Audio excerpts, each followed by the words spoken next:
오늘은 이 말씀을 가지고 특별히 오늘은 이제 3절, 4절 말씀을 볼 건데요.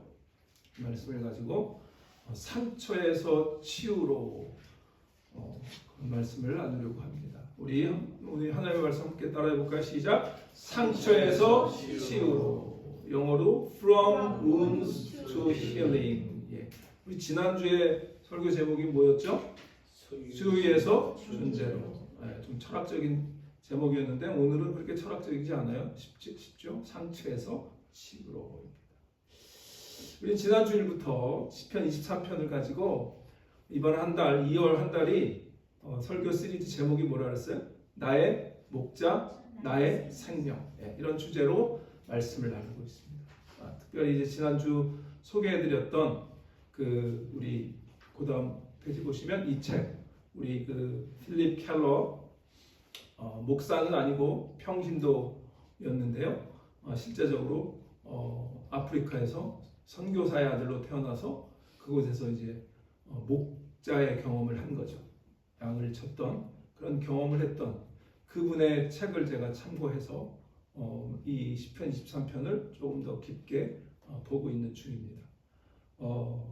그래서 지난주일은 첫 시간으로 23편 1절, 2절을 집중적으로 함께 보면서 소유에서 존재로 라는 말씀을 나누면서 우리가 어떤 것을 소유하는 것으로 만족하는 것이 아니라 오히려 우리가 하나님께 소유된 존재일 때 그럴 때에 가장 만족한 삶을 살 수 있고 그리고 참된 안식을 경험할 수 있음을 함께 나눴습니다. 오늘은 이제 역시 같은 본문이지만 3절과 4절을 중점적으로 살피면서 상처에서 치유로 라는 말씀을 나누려고 합니다. 지난 한 달 동안 1월 한 달에 우리가 빌립보서를 보면서 복음에 합당하게 생활하라라고 하는 큰 주제의 시리즈의 말씀을 나눴습니다. 그래서 빌립보에 있어서 바울의 권면은 어떤 환경에서도 흔들리지 않는, 그래서 그 환경에서도 기뻐하라라고 하는 말씀을 붙잡았던 바울의 그런 믿음의 중심을 함께 살펴봤습니다. 사실 그 말씀 우리가 보면서도 사실 그래 바울처럼 그렇게 어떤 환경에서도 흔들리지 않고 기뻐할 수 있는 믿음을 가져야 한다라고 우리가 작정합니다. 그러나 또 현실로 돌아오면 우리의 삶이 그렇게 쉽지 않고 녹록하지 않는 게 사실 현실입니다. 저는 이 미국에서요, 샌디에고만큼 정말 좋은 장소는, 좋은 도시는 없는 것 같아요. 미국에 한 30년 넘게 살았는데, 어떻게 보니까 이제 산호제도 살아보고, 그 다음에 이제 오하이오 추운 톨리도라고 하는 미시간 옆에 붙어 있는 레이크 에리라고요, 이리호라고 하는 있잖아요. 거기 근처에 톨리도라고 하는 것에서 또 랭귀지를 하느라고 추운 겨울을 거기서 경험해봤거든요. 얼마나 추운지 겨울에 이제 랭귀지 스쿨 가야 되는데 눈이 너무 많이 온 거예요. 진짜 눈이 거짓말 안 하고 한 무릎 정도 이렇게 와요. 와, 제가 미국에서 한국에도 춥지만 미국의 눈은 이게 이 수준이 다르구나. 제가 미국에 처음 와서 제일 놀랬던 게 이제 미국에 산호제 처음 와가지고 미국 마켓에서 제일 놀란 게 뭔지 아세요? 수박 사이즈 보고 놀랐어요. 아니 한국은 수박이 그냥 동그랗잖아요. 근데 여기는 수박도 정말 이렇게 길어가지고 이 미국이 원래 이런 사이즈구나. 그리고 놀라는데 뭐든지 커. 감자도 커, 양파도 커. 그런데 눈도 양이 장난이 아니더라고요. 이게서 이 톨리도에서 랭귀지 스쿨 가야 되는데 아침 밤새 눈이 오니까 이 눈이 이렇게 쌓여가지고 차가 운전이 안 돼요. 그러니까 결국은 학교도 휴교를 하더라고요. 그런 데도 살아보고, 그 다음에 이제 석사 박사 과정 하느라고 켄터키에도 살아봤는데, 켄터키는 우리나라하고 위도가 비슷해요. 그래가지고 사계절이 다 있거든요. 그러니까 여름 이런 데 좋은데 겨울엔 거기도 막 어마무시하게 춥습니다. 그래서 하여튼 그랬고요. 그 다음에 이제 또 공부 마치고 우리 집사람이 또 공부하는 게 있어가지고 아주 서던, 아주 촌스러운 악센트가 예를 들면 하와이유 이게 아니라 하와이야 이렇게 발음을 하는 그 서던에서도 제가 살아봤어요. 알라바마 헌츠빌이라고. 거기서 한 1년 살아봤는데 거기는 또 이 미국 사람들 악센트 때문에 도대체 여기가 정말 쉽지 않더라고요. 그리고 시골이에요. 막 그러니까 그냥 공부할 때는 아무 생각 없으니까 시골도 괜찮은데 이게 그러지 않으니까 쉽지 않더라고요. 어쨌든 그래서 이제 이 사람 공부 마치고 그리고 이제 샌디에고에 오게 됐는데 다른 데 가고 싶은 마음이 없어요. 진짜. 샌디에고가 그렇게 날씨도 좋고 물론 이제 물가도 비싸고 생활도 비싸지만 이제 미국 사람들과 이렇게 얘기하다 보면 우리가 이제 이 날씨 좋은 것들을 이렇게 나누잖아요. 그러면서 항상 하는 말이 있어요. 저도 이렇게 우리가 너무 we are so blessed 그러면서도 사실 we pay the weather 이런 얘기를 합니다. 웨더를 페이하는 거예요. 우리가 그만큼 우리가 비싸다는 거죠. 그렇게 우리가 사실은 좋은 환경에서 살지만 그러나 또 우리의 삶이 그렇게 좋지만도 않죠. 다 매일매일 삶이 폭닥거리고 바쁘게 살고 또 비즈니스를 돌리면 매달 돌아가면서 또 이 렌트도 막아야 되고 또 직원들 월급도 줘야 되고 하는 그런 빡빡한 삶을 우리가 살아내는 겁니다. 그러니까 사실은 우리가 신앙적으로요 정말 이렇게 환경을 극복하고 환경 중에서도 환경을 바라보지 않고 하나님을 볼 때 그래서 그 기쁨을 경험하면서 살아야 된다고 말하지만 사실은 그렇게 쉽지 않고 또 우리가 10년을 살았던 20년을 살았던 30년을 살았던 이 미국이라고 하는 곳에서 살면서 받은 그런 어떤 그 상처도 있고 그리고 흉터들도 있고 그런 삶의 그런 흔적들이 있죠. 좋은 흔적들도 있지만 아픈 흔적들도 있죠. 그러나 또 기억하는 건 그런 어려움이 있을 때 그런 우리 영혼이 어떤 상처받았을 때 고난에 처했을 때 우리 주님이 우리에게 찾아오셨다는 거죠. 우리에 찾아오셔서 우리를 만져주셨던 그 손길을 우리가 또 기억합니다. 사실 오늘 이 시편 23편 오늘 우리가 집중해서 보는 3절 4절의 본문은 그 주님이 찾아오셨던 주님의 손길에 대한 그런 이야기입니다. 우리는 그런 주님을 다시 우리가 지금 만약에 그런 환경이 있다면 또 우리가 앞으로 그런 환경에 처할지도 모르지만 그럴 때 다시 우리를 찾아오셔서 우리를 다시 일으키시고 치유하시는 그런 참 목자이심을 믿기에 오늘도 이 말씀을 붙들고 그 하나님의 치유하심을 소망하는 그런 마음으로 오늘 말씀을 함께 나누기를 소망합니다. 자, 그러면 이 목자가 주시는 은혜가 있거든요. 우리가 상처받고 쓰러지고 힘들 때에 주님께서 우리에게 찾아오셔서 참 목자 되신 우리 주님께서 찾아오셔서 주시는 은혜. 오늘 본문 3절 4절에서 그 은혜를 세 가지로 얘기합니다. 첫 번째 은혜가 뭘까요? 첫 번째 은혜는 바로 회복의 은혜입니다. 우리 한번 따라해볼까요? 시작! 회복의 은혜. 무슨 은혜요? 회복의 은혜. The grace of restoration. 오늘 본문에 보니까 내 영혼을 소생시키시고 라고 하는 본문이 영어로 He restores my soul 그렇게 말합니다. 회복해 주신 소생시키다고 하는 말이 영어로 restore로 번역을 했습니다. 우리 한국말은 소생시켰다 그렇게 했지만 그런데요 제가 아까 보여드렸던 필립 켈러 이분이 쓴 책에서 이분이 요 부분에 대해서 이제 얘기를 할 때 무슨 얘기를 하냐면 뒤집어진 양에 대한 얘기를 합니다. 뒤집어진 양. 그런데 아이러니하게도 가장 퉁퉁하고 살이 오르고 그리고 편안해 보이는 양이 가장 쉽게 뒤집어진다는 거예요. 여러분 보셨죠? 저도 그 책을 읽으면서 그렇겠네. 그게 잘 먹고 정말 평안하고 그리고 살도 오르고 평안해 보이는 그 양이 이 뒤뚱거린다는 거예요. 너무 쪄가지고 쉽게 말하면 가분수가 되는 거지. 그래서 쉽게 뒤집어져서 생명이 위태로워질 수 있다. 그런데 이 뒤집어진 양은요 결코 자기 스스로 뒤집혀진 거를 다시 리스토할 수 없다는 거예요. 그래서 뒤집어진 양은 여러분 제가 그렇게 할 수는 없지만 한번 상상을 해보세요. 이 퉁퉁한 양이 넘어졌어. 뒤집어졌어. 그럼 지금 이 어떻게 할까요? 나름대로 생존 본능 때문에 이 발을 이 버둥거리면서 어떻게든지 돌려보려고 그 버둥거리는 모습을 여러분 상상해 보세요.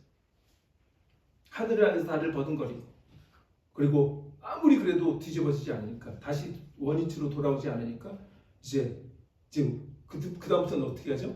동물들이 울겠죠. 비명을 지르겠죠.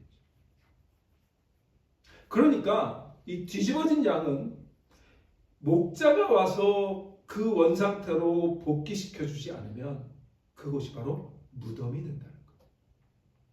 목자가 와서 다시 일으켜주고 만져주지 않으면 그것이 무덤이 된다. 여러분 이때 양이 뒤집혔을 때 길을 잃었을 때 양에게 필요한 게 뭘까요? 더 많은 풀일까요? 그게 아니죠. 그게 아니라 목자의 손길입니다. 저는 이 10편 23편 이번에 깊이 보면서 혹시 이렇게 뒤집혀진 양이 우리의 영혼의 모습일 수도 있겠다. 그런 생각을 했습니다. 종종 우리는 겉으로는 멀쩡해 보입니다. 그럼 미국 사람들이 이제 서로 인사할 때 How are you? How's it going? What's going on? 이렇게 질문하면 I'm so good. I'm fine. 그렇게 대답하는 게 일례입니다. 그런데 그렇게 대답하는 사람이 진짜 I'm fine. I'm so good. 일까요? 그렇지 않아요. 그건 의례적인 대답인 거죠. 우리도 무슨 집안에 막 시끄러운 일도 있고 막 정신이 없는 어떤 그 막 힘든 일이 있는데 가게 나가서 일을 해야 돼요. 그리고 내 사업체를 굴려야 돼요. 그러면 그 커스터머들한테, 우리 고객들한테 How are you? 그런데 I'm so terrible. 이렇게 얘기합니까? 얘기 안 하죠. I'm fine. I'm good. How about you? 이렇게 질문해요. 그러니까 결국은 우리는 겉으로 멀쩡해 보여도 사실은요 속으로는 상처 입을 수도 있고 이 양처럼 뒤집어져서 비명을 지를 때가 있다는 거죠. 오늘 본문의 3절에 소생시키셨다라고 하는 말이 있습니다. 이 소생시키셨다라고 하는 말이 히브리어로 한번 따라해 봅시다. 슈브. 예. 슈브예요. 슈브. 네, 튜브가 아니라 슈브. 네. 이 슈브라고 하는 단어는 단순히 지친 기운을 복돋우는 정도가 아니라 완전히 되돌아오게 한다. 영어로 말하는 bring back이에요. bring back. 또는 회복시키다. 완벽하게 회복시키다. recover 또는 restore. 그런 뜻을 갖고 있습니다. 그러니까 길을 잃고 방황하는 양이나 뒤집어져서 막 죽음이 앞에 있는 그런 양에게 그 양을 발견하면 목자가 즉시 달려가서 그 뒤집어진 양을 세우고 그리고 얼마나 이렇게 돌아져 있었는지 모르기 때문에 이 피가 안 통하기 때문에 그 이 필립 켈러에게요. 그런 양을 발견하면 자기가 가서 다리를 계속 마사지를 하면서 혈액순환을 하게 해준다는 거예요. 그래서 결국은 굳어버린 양의 다리를 한참 마사지해서 풀어주고 그리고 피가 통하게 해서 세워주면 그러면 이제 그 양이 원상복귀가 된다는 거죠. 또 길 잃은 양이 있다면 그 길 잃은 양이 원래 자리로 안전하게 데려오는 것 그것이 오늘 본문의 슈브 소생시켰다라는 말이에요. 그런데 우리가 여기서 기억해야 될 것이 있습니다. 뭐냐면 길 잃은 양 또는 뒤집어진 양을 향한 목자의 끈질긴 추적이 있다는 거예요. 양은 예수님도 그러시잖아요. 목자는 자기의 양을 안다. 그런 얘기했죠. 그러니까 몇 마리가 있는지부터 그 양이 우리에게 볼 때 다 똑같아 보여도 목자는 그 양이 다 다른 이 양의 이름도 있을 거고 그리고 다 다른 모습으로 보일 거란 말이죠. 그런데 카운트를 해보니까 양이 하나가 안 보여요. 그러면 이 목자는 예수님이 비유하신 것처럼 99마리 양을 두고 한 마리 양을 위해서 끊임없이 추적하고 찾는다라고 합니다. 그런데 양은요, 이 필립 켈러의 얘기입니다. 양은 다른 동물과 달리 스스로 이 뒤집어졌을 때 다시 원상복구도 못하지만 길을 잃었을 때도 스스로 집을 찾아오는 능력이 없다. 한번 길을 잃거나 어쩌다 넘어지면 얼마 지나지 않아 결국 그곳이 무덤이 되고 죽음에 이른다.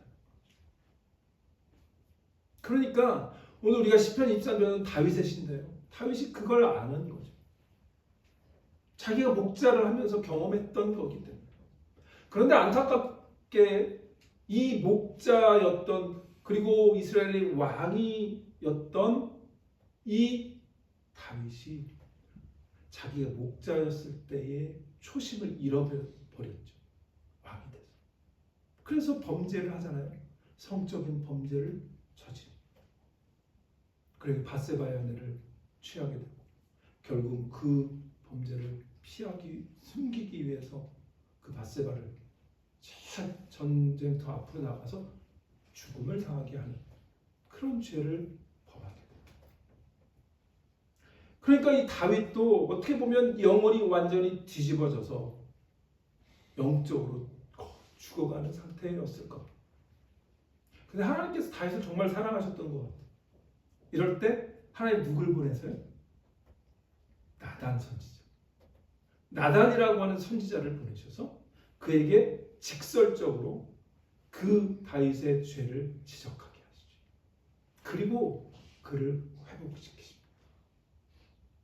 어떻게 보면 이 목자가 그 양에게 가서 주물러주고 세워주고 하는 그런 것이 나단 선지자가 가서 이렇게 다윗을 그 죄를 지적했지만 그러나 그 영혼을 향한 사랑이 있기 때문에 그렇게 했을 거예요.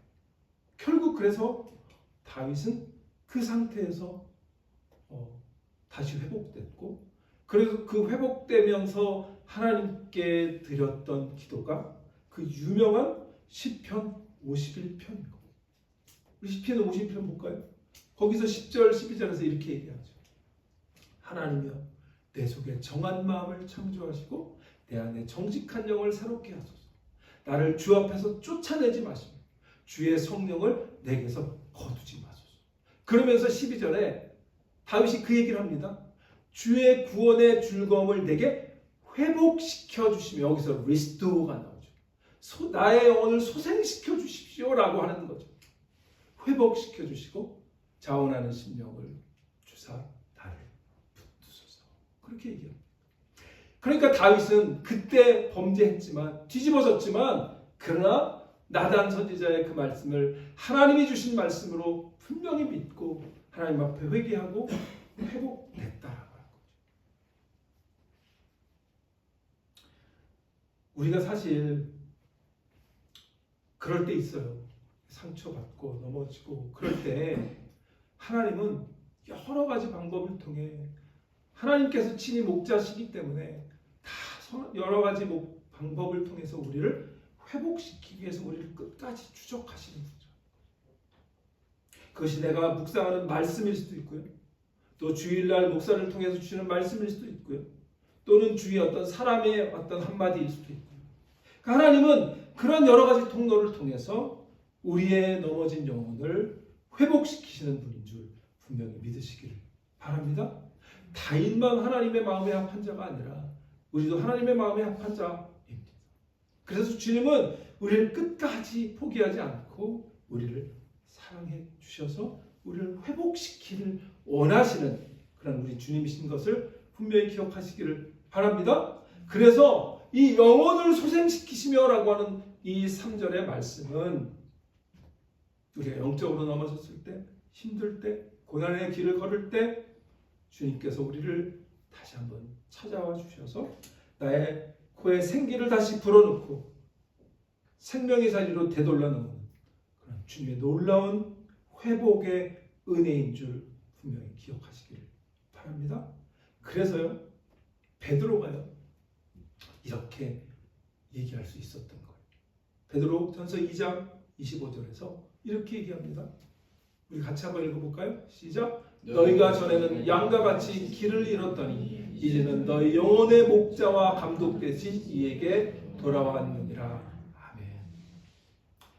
영혼의 소생은요, 이렇게 기분 전환하는 정도가 아니라 우리의 방향을 완전히 바꿔놓는, 그리고 우리를 완전히 새롭게 회복시켜 주시는 그런 하나님의 놀라운 강력한 구원의 의지인 줄 기억하시고, 오늘 혹 우리의 영혼이 힘들 때, 우리의 영혼이 뒤집어져 있는 그런 환경이라면, 상황이라면, 또 우리가 앞으로 경험되어질 수 있는 것들이 있다면 우리를 찾아오시는 그 주님의, 그래서 우리를 다시 새롭게 세우시는 그 놀라운 회복의 은혜를 기대하시는 저와 여러분 되시기를 축원합니다. 두 번째 은혜가 뭘까요? 첫 번째는 회복의 은혜라고 말씀드렸고요. 두 번째는 동행의 은혜입니다. 우리 한번 따라볼까요? 시작. 동행의 은혜. The grace of companionship. 4절 보면 내가 사망의 음침한 골짜기로 다닐지라도 해를 두려워하지 않을 것은 주께서 나와 함께 하시리라. 아멘. 그런데 여기에 우리 한글 성경에 사망의 음침한이라고 한 그 단어는요, 사실은 히브리어로 단어가 하나예요. 사망의 음침한, 이런 게 사실은 히브리어로 찰마베트라고 하는 건데요. 이 찰마베트는요, 죽음 자체보다는 사실은 이런 거예요. 칠흑 같은 어둠, 이런 뜻이에요. 그러니까 해를 가린 깊은 협곡 같은 것을 말하는 게, 그래서 골짜기가 바로 나오는 거예요. 그러니까 우리 한글 성경에서는 사망의 음침한이라고 번역했지만 사실은요, 영어 성경 한번 볼까요? Even though I walk through the valley of the shadow of death예요. 그건 우리가 말하면 죽음의 그림자, 이런 뜻이죠. 그러니까 죽음과 죽음의 그림자가 같습니까? 달라요. 죽음은 그냥 죽음이에요. 그런데 죽음의 그림자는 앞으로 다가올 것 같은 그런 죽음이 다가올 것, 그러나 아직 죽음이 오지 않은 그런 걸 말하는 거죠. 그러니까 여기서 말하는 사망의 음침한이라고 하는 그 단어는 우리가 인생에서 별로 마주하고 싶지 않은 극심한 고난이나 그런 외로움이나 사방이 막힌 것 같은 고통스러운 환경, 이런 것들을 상징할 수 있죠.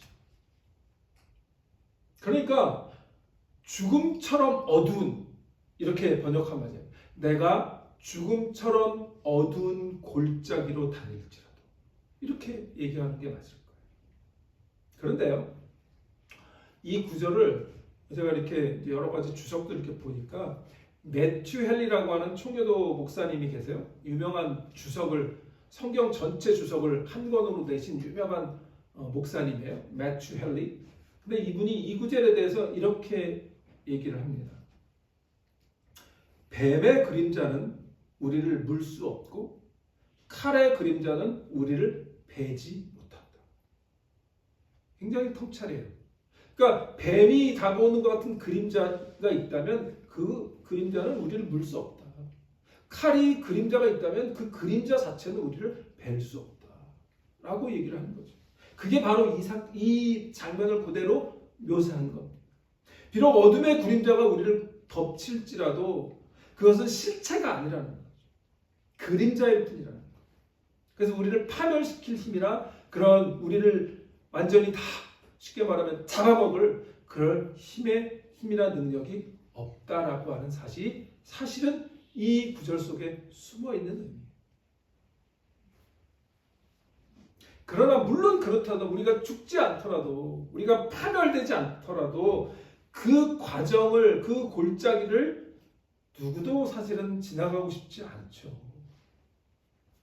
피하고 싶은 장소가 바로 그런 사망의 어두운 골짜기일 겁니다.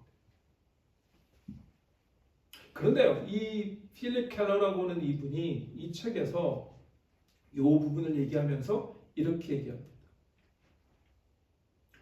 사실 이 어두운 골짜기는 저 골짜기 건너편에 있는 더 좋은 초장으로 가기 위해 반드시 통과해야 하는 곳이라는 거예요.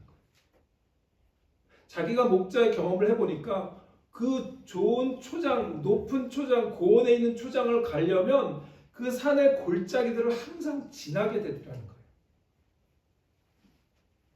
그러니까 그 얘기는 뭐냐면 우리가 그런 골짜기들이 사실 우리를 죽이려고 하는 것들이 아니라 사실 그것을 지나갔을 때 하나님께서 예비하신 더 좋은 것들을 주시기 위한 하나의 통과의 과정과 같다라는 거예요. 그러면서 이분이 이 책에서요, 자기의 실제적인 자기가 진짜 이 죽음의 골짜기를 경험했다는 얘기를 합니다. 그게 뭐냐면 자기 아내가 암으로 암투병을 한 2년 정도 하다가 결국은 사망을 했는데 그 2년의 시간이 자기에게는 정말 사망의 음침한 골짜기를 지나는 그러한 시간이었다라고 얘기를 합니다. 그러면서 뭐라고 고백을 하냐면 그런데 사실은 그 경험 가운데 주님이 함께 하셨기 때문에 그리고 함께 하심을 경험했기 때문에 그 골짜기를 두려움 없이 잘 건너갔고 그리고 사실은 그 골짜기를 건너서 자신의 아내는 더 높은 곳 하나님이 계신 곳 그곳으로 가게 됐다. 그렇게 얘기하고 그리고 자신도 비록 아내는 잃었지만 그 과정 가운데 하나님이 함께 하시고 하나님의 성령의 임재하심을 더 느껴서 자신의 영혼이 더 새로워지고 힘을 얻게 됐다. 그런 얘기를 합니다. 그러니까 사실은 우리의 삶을 잘 돌아보면 또 앞으로도 우리가 요즘은 우리의 나이가 60, 70이라도 아직도 멀었잖아요. 아직도 많은 시간이 있는데 그 시간 동안에 어떤 일이 벌어질지 우리는 알지 못하죠. 그런데 그 어두운 골짜기를 우리가 설사 또 지나가야 할지라도 우리가 안심할 수 있는 것은 우리가 두려워하지 않을 수 있는 것은 하나님께서 우리와 함께 하심이라 라고 하는 믿음이 있기 때문인지 믿습니다. 동행의 은혜, 동행의 은혜, 주님이 우리와 함께 걸으시는 은혜, 그 은혜가 우리에게 있는 줄 믿습니다. 오늘 이 사전을 보는데요. 그런데 우리 한글 성경이 좀 아쉬울 때가 가끔 많아요. 우리 1절부터 6절까지 맨 처음에 띄워드렸던 그 전체를 한번 볼까요? 1절부터요 3절까지는요 영어로 우리가 봐야 돼요. The Lord is my shepherd, I shall not in the inn want. 그런데 하나님을 뭐라고 묘사하냐면 영어 대명사 he라고 얘기해요. 그러니까 히브리어 원어에도 사실은 그렇게 3인칭 대명사를 써요. He makes me lie down in green pasture. He leads me beside quiet water. 3절. 그 다음에 He restores. 오늘 우리가 읽었죠? He restores my soul. He guides me in paths of righteousness for His name's sake. 이렇게 He로 계속하다가 4절에 갑자기 사망의 음침한 골짜기가 나오는데 뭐라고 나오냐면 Even though I walk through the valley of the shadow of death, I will fear no evil, for you 나오죠. You are with me. He is with me가 아니라 You are with me로 새롭게 하나님을 부르는 대명사가 2인칭 대명사로 바뀌었다. 그래서 Your rod and your staff, they comfort me. your 2인칭 당신이라고 하는 칭호로 바뀌는 거예요. 그래서 히브리어도 보니까 히브리어도요. 그동안에 계속해서 야훼라고 하는 3인칭으로 부르다가 2인칭 대명사 아타라고 하는 히브리어 단어를 사용해요. 그러니까 그 말은 뭘까요? 고난은, 고통은, 이런 죽음의 골짜기는 오히려 목자이신 우리 주님을 더 가깝게 만든다. 믿으시기 바랍니다. 주님은 우리가 힘들 때 우리 더 가까이 계시는 분이라. 그 사실을 다윗은 경험한 거죠. 그래서 이 내가 비록 사망의 음침한 골짜기를 다닐지라도 해를 두려지 않을 것은 주께서 한 거는 그렇게 번역을 했는데 사실은 당신께서라고 번역해야 합니다. 당신께서. 그 다음에 우리 5절 6절도 보세요.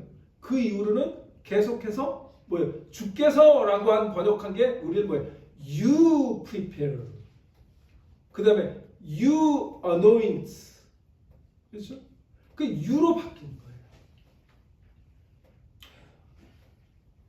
진정한 신앙은요, 하나님이 3인칭으로 보이다가 어느 순간 2인칭으로 보이는 거예요. 당신, you라고 부르는 그런 때가 오는 거예요. he라고 할 때는 그냥 뭐 저 사람도 구원하고 이 사람도 구원하고 뭐 나도 돌아보시는 그런 분이에요. 그런데 더 우리의 고난 가운데 주님께서 나에게 퍼스널리 더 클로즈 되고 더 가까이 오실 때 당신이 나를 구원했습니다라고 하는 그 은혜를 경험하게 됩니다. 그게 진정한 주님과 동행해 주시는 그 은혜를 경험한 사람이 할 수 있는 주님을 향한 호칭인 거예요. 바라기는 우리 지사교회 모든 성도님들은 우리 주님을 그냥 3인칭 하나님이 아니라 2인칭 나의 주님, 당신은 나의 주님이십니다 라고 고백하는, 그래서 진정한 주님과 동행하시는 그 은혜를 경험하는 그런 우리 성도님들 되시기를 주의 이름으로 축원합니다. 그래서 이사야도 이렇게 얘기합니다. 이사야서 43장 2절에 보면 우리 같이 읽을까요? 시작. 내가 물 가운데 지날 때에 내가 너와 함께 할 것이라. 강을 건널 때 물이 너를 침몰하지 못할 것이며 내가 불 가운데로 지날 때 타지도 아니할 것이요 불꽃이 너를 사르지도 못하리니. 이 이사야 말씀이 어떻게 보면 시편 23편의 그 오늘 3절의 말씀과 같다라고 생각합니다. 4절의 말씀이라고 생각합니다. 주님이 나와 함께 하시겠다, 동행하시겠다 말씀하십니다.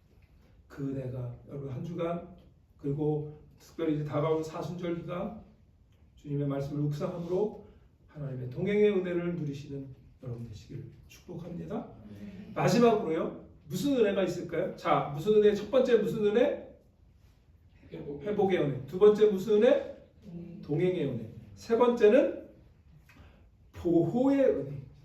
The grace of protection.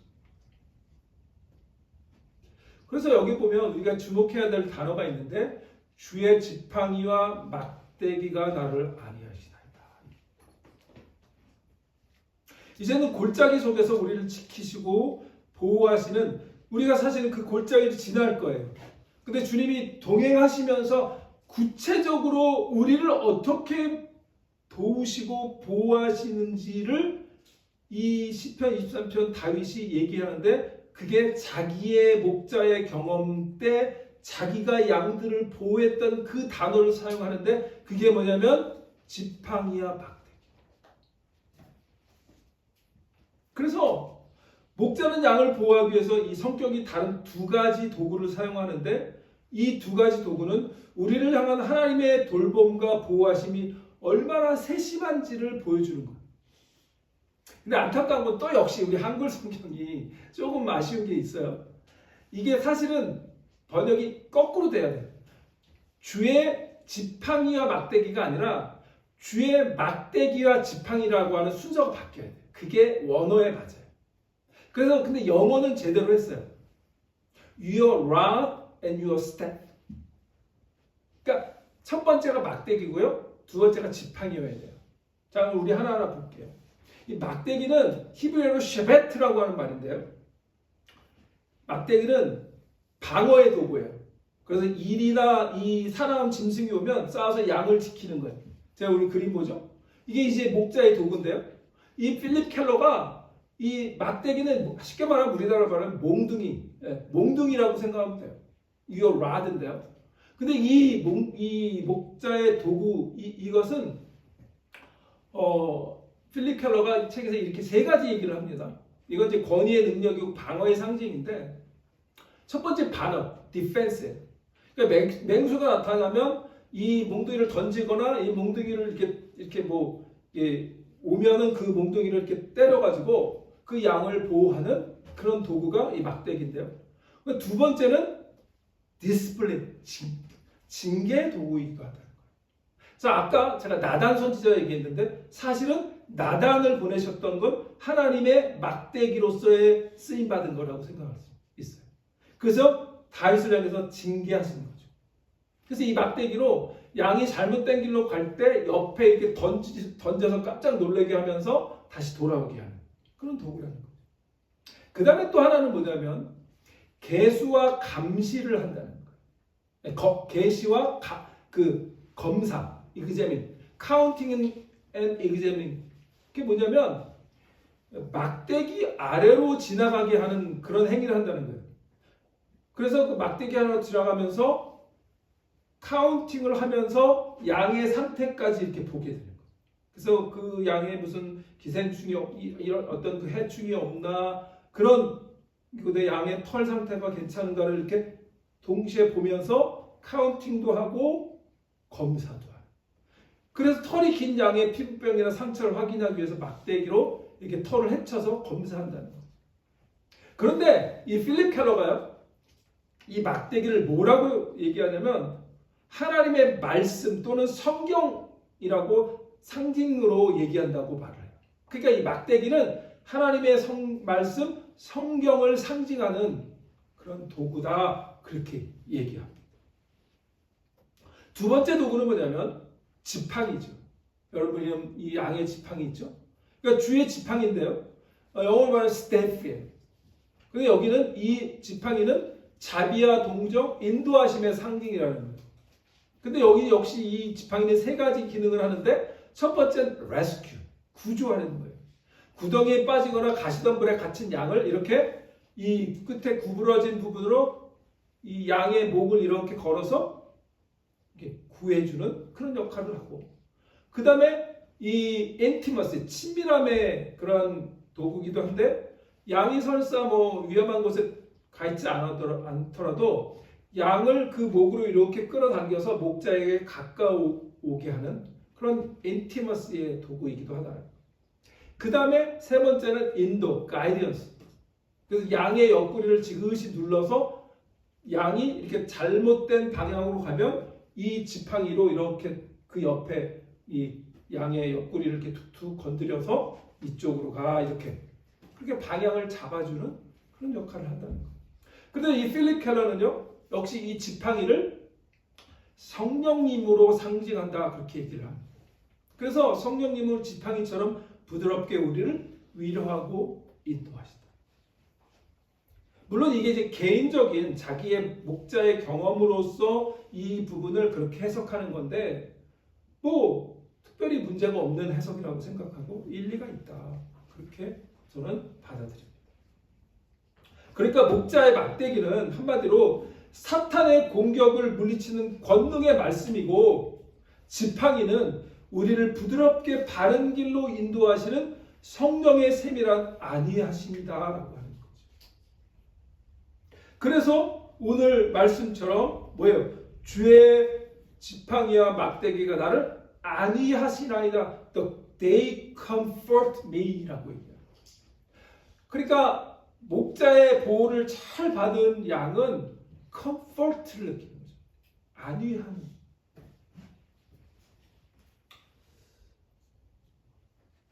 그 목자는 우리 주님이시고 우리 예수님이시고 선한 목자이신 우리 하나님이신 줄 믿으시기를 바랍니다.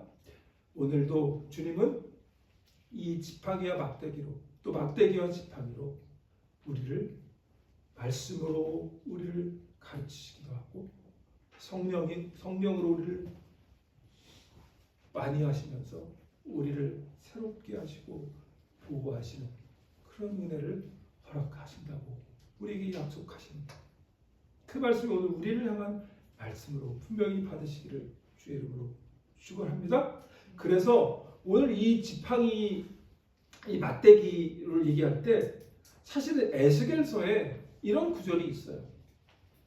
에스겔서 20장 37절에 보면 내가 너희를 막대기 아래로 지나가게 하며 언약의 줄로 매려니와 이런 말이 있어요. 그러니까 이 구절은요 정확하게 시편 23편 4절 하반부에 있는 그 주의 지팡이와 막대기가 나를 안위하시나이다라고 하는 그 말씀을 생각나게 하는 그런 분명한 말씀이에요.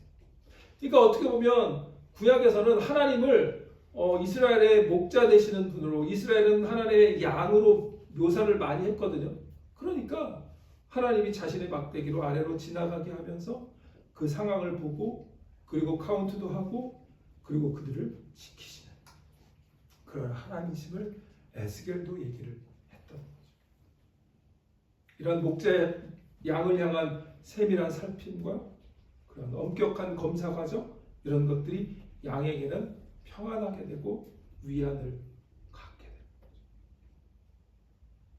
우리를 침범하는 어떤 악한 세력들, 영적으로 우리를 넘어뜨리려고 하는 악한 마귀의 그런 공격들을 하나님의 말씀이라고 하는 막대기와 성령이 우리와 함께 하시는 그런 지팡이 같은 역할로 우리를 보호하시고 우리를 인도하시고 우리를 이끌어 주실 줄 믿으시기를 주의 이름으로 부탁을 드립니다. 아멘. 그래서 시편의 또 다른 시편 기자가 이렇게 얘기하죠. 우리 한번 같이 읽어볼까요? 시작. 하나님이여 나를 살피사 내 마음을 아시며 나를 시험하사 내 뜻을 아옵소서. 내게 무슨 악한 행위가 있나 보시고 나를 영원한 길로 인도하소서. 오늘 이 시편 23편 3절 4절을 집중적으로 보면서 이 선한 목자가 길을 잃고 넘어져서 뒤집어져 있는 그 양을 찾아오셔서 그 양을 원상복귀 해주시는, 그래서 소생시키시는, 그리고 자신의 이름을 걸고 바른 길로 인도하시고, 그리고 음침한 골짜기를 비록 지나가야 할지라도 그때 주님의 지팡이와 주의 막대기가 우리를 보호하시는 그 은혜가 분명히 우리의 신앙생활과 우리의 영적인 삶에도 주님께서 함께 동일한 은혜를 허락해 주실 줄 믿습니다. 마지막에 이제 말씀을 마치면서 다음 주가 이제 사순절이라고 말씀드렸는데, 사순절은 뭡니까? 우리를 위해서 사실은 주님께서 십자가에서 온몸이 뒤집어진, 고통을 당하신, 그래서 참 목자 되신 그런 사건이 십자가 사건이죠.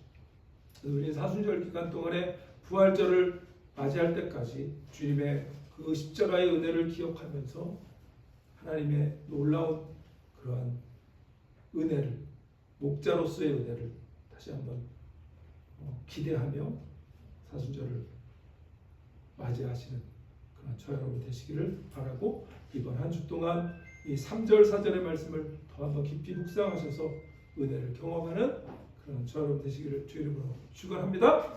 기도하겠습니다.